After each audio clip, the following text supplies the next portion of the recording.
إن في خلق السماوات والأرض واختلاف الليل والنهار لآيات لأولي الألباب. Di masjid kampung saya, setiap bulan Ramadan biasanya setelah sholat Isya, kemudian sholat Ba'diyah, kemudian kultum tarawih, setelah itu masing-masing jamaah melakukan yang disebut iftitah 2 rakaat. Setelah itu baru kami melaksanakan sholat tarawih berjamaah. Nah, yang ingin saya tanyakan, hukum sholat iftitah itu apa? Wallahu alam, saya nggak pernah tahu sholat iftitah yang ada doa iftitah itu. Maka saya nggak pernah tahu. Sejauh kita mempelajari kitab puasa di tahun ini sudah kitab yang ke piro ya 11 10. Ini sudah kitab yang ke-10 gitu kan. Maka belum ada satu penyebutan pun sholat iftitah. Sehingga saya secara pribadi meyakini sholat iftitah itu enggak ada. Dengan itu maka ya sebaiknya ditinggalkan. Jadi sudah cukup sholat Isya, kemudian sholat Ba'diyah, lanjut taraweh. Itu aja. Walaupun mau ada kultum silakan. Silakan. Saya nggak mengatakan kultum itu bid'ah, tapi lebih kepada itu wasilah aja agar kemudian kita bisa memberikan mauidhah kepada kaum muslimin. Dan mengadakan kultum di masjid hukumnya nggak wajib. Kemudian menghadirinya juga nggak wajib. Bahkan sholat tarawihnya pun nggak wajib. Gitu. Jadi kalau habis Isya kamu mau pulang ya nggak apa-apa. Gitu.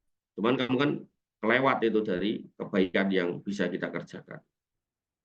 Ya, khususan sholat tarawih bareng imam mendapatkan pahala kutiba lailah, kutiba qiyamulailah, tercatat sholat semalam untuk, kan rugi kalau nggak dapat itu.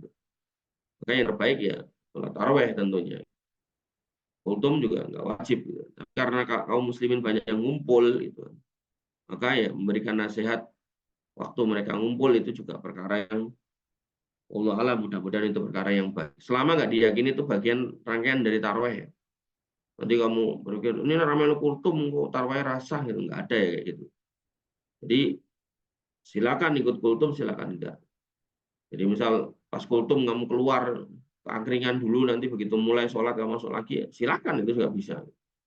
Yang jelas memang Nabi SAW nggak pernah melaksanakan kultum itu, tapi kemudian yang kita lihat adalah bukan kita meyakini itu bagian dari ibadah. Jadi saya miris lihat di medsos itu kan, ada ustadz yang kemudian mengatakan itu bid'ah.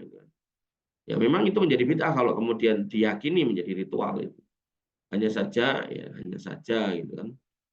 Ya kita nggak meyakini itu sebagai ritual, itu cuma wasilah, ya. Wasilah untuk kemudian memberikan mauidhah hasanah. Ya, jadi nggak usah diyakini sebagai ibadah. Jadi bisa diadakan setelah isya-nya atau setelah tarawehnya atau setelah witir. Ini menunjukkan ini bukan ibadah. Kalau ibadah kan tetap gitu loh. Oh ini wajib ada dan harus sama. Kapan? Ada taraweh sebelum witir. Harus sama semua. Tapi karena ini beda-beda gitu kan, maka insya Allah ini bukan ibadah dan nggak perlu kita yakini sebagai ibadah, tapi kita nggak menganggapnya itu sebagai bid'ah. Wallahu ta'ala alam.